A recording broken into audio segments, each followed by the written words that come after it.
I want to apologize to anybody that I ever offend with anything I say, because that is not my intention. My intention is to edify. My intention is to help people to understand. And if I was a little hard on Alex Jones's reporters, some of them, that are trying to justify minimum wage at the level it is and say, well, this is sufficient. They just had a cost of living adjustment, and this is plenty. And when I was younger, I worked. You guys can say whatever you want, okay? But it's free speech. That's very Americana, and I apologize, for telling you to shut up about it. But I really do want you to understand the issue and understand what you are condoning is ever decreasing wages. Okay, that's what you're saying. You're saying that it's okay that our dollar has been destroyed. And I'm telling you it's not okay. That the workers shouldn't need pay increases because their currency, their money, is supposed to go up in worth if it was sound. This is all according to the law of supply and demand. This is an immutable law. It's a natural law. This is what happens if you don't interfere in the markets, if you don't manipulate markets, if you don't have price fixing and collusion. Okay, all these things go together. If you study them, you will find that out. So what you want to do is don't blame the effect, which is the need for a COLA, cost of living adjustment. Blame those that are causing the need. Okay, the workers don't care that their wages go to $50 an hour or $1 an hour. It depends on what the relative cost of living is. So $1 an hour 50 years ago was worth a lot more than $30 an hour today. Okay, so the point I'm trying to make should be very clear. Okay, that this is really simple math. Simple math when it comes to economic principles. It's very, very, very, very simple. But if you don't get it, you're not seeing the forest for the trees. So you need to step back from it and understand that this is how we're losing the middle class. This is how we're losing prosperity in America. We're losing home ownership. All right? And this is evidence that we're losing prosperity, because one of the greatest measurements of prosperity is home ownership. If you don't own your own home, you can't call yourself prosperous. If you're going to be in debt to your landlord in perpetuity, you're never going to have that house paid off you're renting, then you are a slave to the landlord. That's the reality. And that's increasing. And that's the kind of thing that you're justifying, that you're condoning when you condone ever falling pay rates. That's what you're doing. You're saying that it's okay. You can't say, oh, they got a cost of living adjustment and this is adequate pay, unless you're willing to have that same pay. Okay, remember, your job is no more important than anybody else's. The world's going to go around just about like it has with or without you or any of us, and myself included. I'm under no illusions here. So we're all in this boat together. We're all one family. Okay, you call yourselves Christians, well, act like Christians. You need to treat others the way you want to be treated, not some others as you choose. All others, okay? All others, no matter what job they're doing, okay? The job wouldn't exist if it was not important. That's a matter of fact. Okay, being an employer is in and of itself a job. Okay, and the more the employer is unscrupulous and they feel it's okay, well, I justify this low pay. I rationalize it. I say, well, that's sufficient. I worked for X amount of dollars when I was a kid. That's totally irrelevant. That has nothing to do with it. What was the respective cost of living? Last week in the video, I pointed out how Motel 6 got its name. Whoever the entrepreneur was that started it, the proprietor, was so confident in the stability of the currency that he went so far to name, or she, whoever started it, to name the Motel 6, because they thought, well, $6 a night, that's sufficient. I can make a profit and everybody's going to be happy here. And that's what I'm going to name my motel. Can you imagine that? And today, what does a Motel 6 cost in your neighborhood? All right? Understand, that was nationwide, $6. Motel 6. All across the country. So understand that was in the 70s. As far as I know, that was started. I haven't actually researched when the Motel 6 was started, but I remember first seeing Motel 6s pop up in the early 70s, probably. So understand that's when Jimmy Carter was president. Okay, we had a pretty stable economy. When the oil companies tried to manipulate the gasoline prices, citing, well, because they had to cite some reason for raising prices, because everybody had to pay. It's like the Public Utilities Commission. They've got to cite some reason. Well, what's the justification for increasing our rates and debasing our currency? Because remember, these two go hand in hand. Anytime your cost of living goes up for whatever reason, for whoever's causing it, whether it's a governmental cause or a private cause, it's still the same effect. Your currency is worth less. So nobody likes that, because then you're saying, well, just to maintain my same standard of living, I've got to make more numbers. I need more dollars, okay? So it disrupts everything, and it causes a chain reaction problem that affects everybody. And it causes a miasma in our civilization, in our society, in our communities.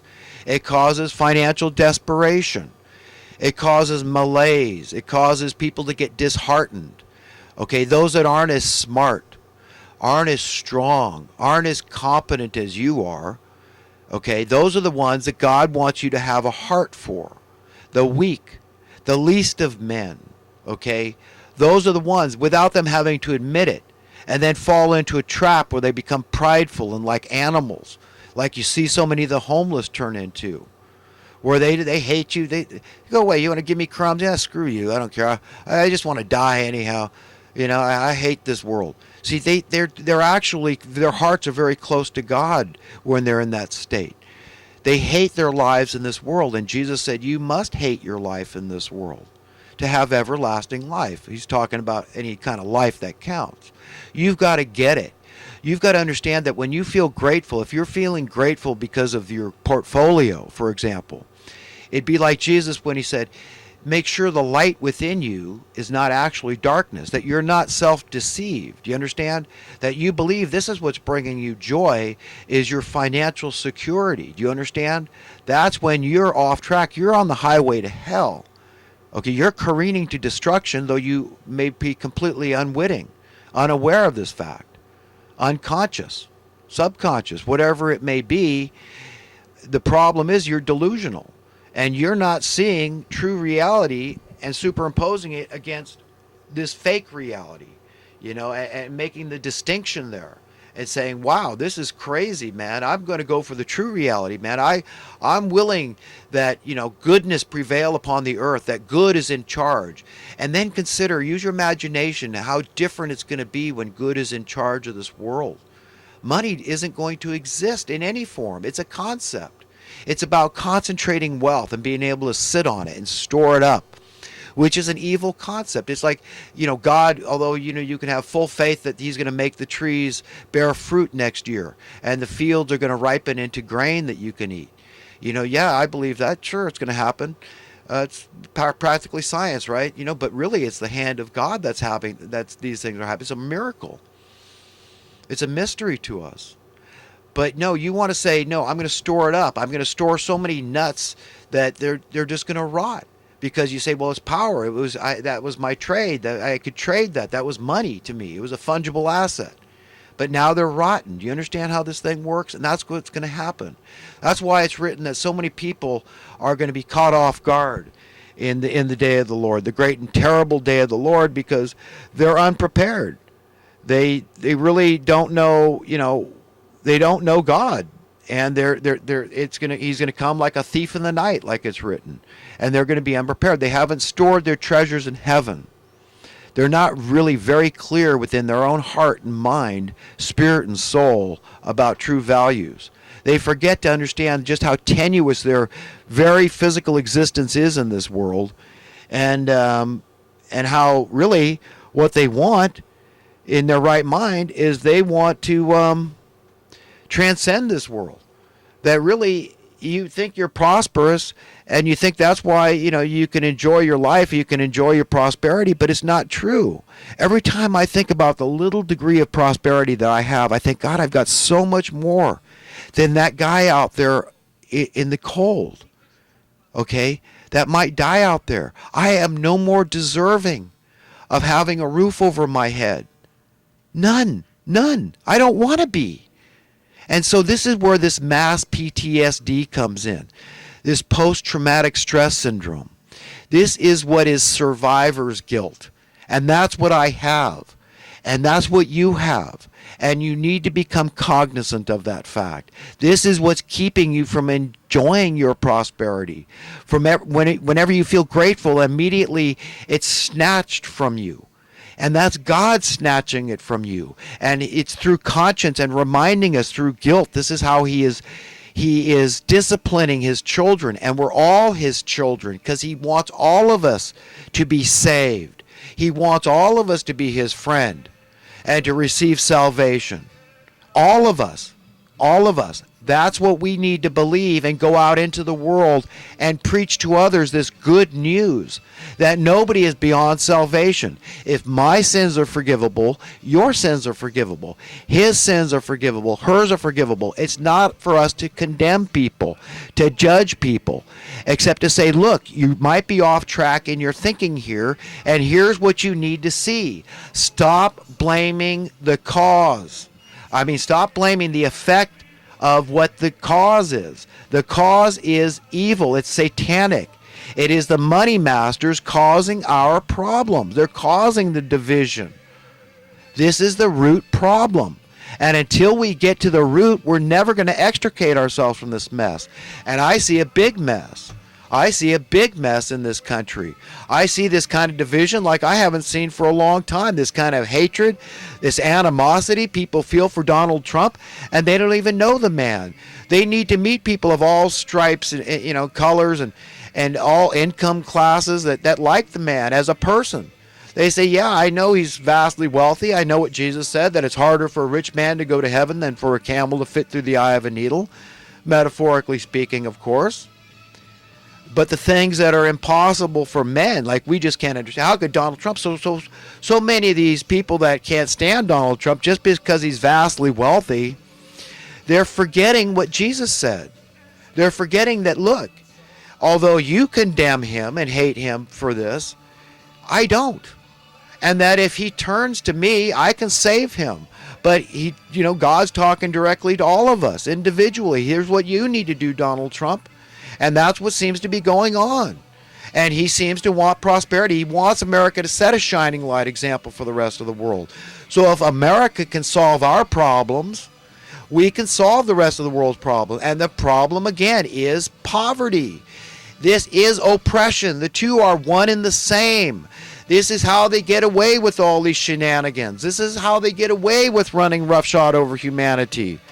This is why I'm always talking about these issues, economic issues, wage issues, wage and price, cost of living issues, so people can really understand what it's going to take. And it's got to take understanding. You've got to get it. You've got to understand just how unjust the ways of this world are. You've got to. That's knowledge. That's power. That's wisdom. That's true valuable learning and education, is just understanding how we've been duped, how we've been taken, how we continue to be duped and taken, how they're dividing us. And if we can just see through it and say, wow, it's just a small step. We make a mountain out of a molehill here. And really, the fact is that humanity is very close, that we all are much alike. We all want very similar things. We all want to be safe. We all want to be secure. We all want to be free. Okay? So just understand what's involved in attaining those things, not just for yourself, but for other people. And it has everything to do with money. Okay? Being free from the power of money. Understand what a big deal that is and how different that is from the society, from the world system we have today. It's dramatically different, profoundly different in every way. So we've got to give each other a break, cut slack, assume people really are ignorant, that they really are self-deceived. that none of us know reality. How can we? We've been weaned on injustice. We've been weaned on madness. We've been weaned by these sorceristic money masters, these devilish, diabolical fiends, these mad scientists and evil geniuses that have just been crafting one method after another to keep us down and keep us at each other's throats, when really we should be at their throats, but in the right way. I don't mean that in being violent. I mean that in just demanding